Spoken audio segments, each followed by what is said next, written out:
Hello hi అండి అందరికీ. ఈరోజు రెసిపీ వచ్చేసి సజ్జ బూరెలండి. వెరీ సింపుల్, చాలా సింపుల్గా చూపించబోతున్నాను. మీరు కూడా ఇలా ట్రై చేసి చూడండి. ఎవరైనా ఈజీగా చేయొచ్చు. ముందుగా ఒక 1/2 కేజీ సజ్జలు తీసుకున్నానండి. వాటిని రాళ్ళు ఇసుక ఏం లేకుండా చూసి వేరి పెట్టుకున్నాను పక్కన. ఇవి మిక్సీ జార్లో కొన్ని కొన్నిగా వేసుకొని మెత్తటి ఫైన్ పౌడర్ లాగా చేసుకోవాలండి. చూడండి, ఈ విధంగా ఉంటే సరిపోతుందండి.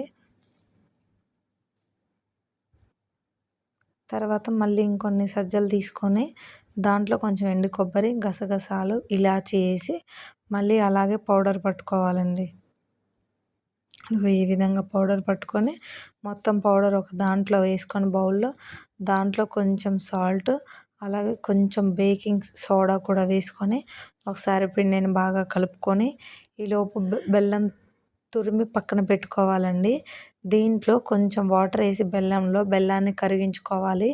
దాన్ని మనం వడకట్టుకోవాలి ఆ వాటర్ని. ఎందుకంటే నలకలు పోవడానికి అండి. పాకం అయితే రావద్దు, వీటికి అవసరం లేదు. మామూలుగా బెల్లం నీళ్ళు పోసినా బాగుంటాయి సజ్జ బూరెలు. ఈ విధంగా బెల్లం కరిగాక వడకట్టుకున్నాక కొంచెం కొంచెంగా వేసుకొని చపాతీ పిండిలా కలుపుకోవాలండి. 1/2 కేజీ బెల్లం వేసుకుంటున్నా అండి. మీకు ఏమన్నా నీళ్ళు తక్కువైతే మామూలు వాటర్ కూడా వేసుకొని కలుపుకోవచ్చండి. పిండికి ఇలా కలుపుకున్నాక ఒక ప్యాన్లో ఆయిల్ వేసి బాగా హీట్ చేసుకోవాలి.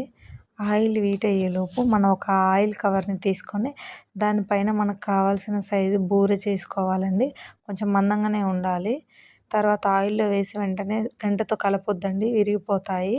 సో కొంచెం ఉండి పైకి తేలిందాక ఆగి దాన్ని 2 వైపులా గోల్డెన్ బ్రౌన్ కలర్ వచ్చే వరకు వేయించుకుంటే సద్ద బూరెలు రెడీ అవుతాయండి. ఒకసారి చూడండి, ఈ కలర్ వస్తే మనకు రెడీ అయిపోయినట్టే. ఈ విధంగా 2 సైడ్స్ కాలాక పక్కకు తీసుకోవాలండి. ఒక బౌల్లో టిష్యూ పేపర్స్ వేసి దాంట్లోకి తీసుకుంటే వేడి వేడి సజ్జ బూరెలు రెడీ అవుతాయండి. ఈ 1 మంత్ వరకు పాడు కావు, ఏం కావు. 1 మంత్ వరకు నిలువ ఉంటాయండి. ఎవరైనా చాలా ఈజీగా చేసుకోవచ్చు. థ్యాంక్ యూ ఫర్ వాచింగ్ అండి. సబ్స్క్రైబ్ చేసుకోండి.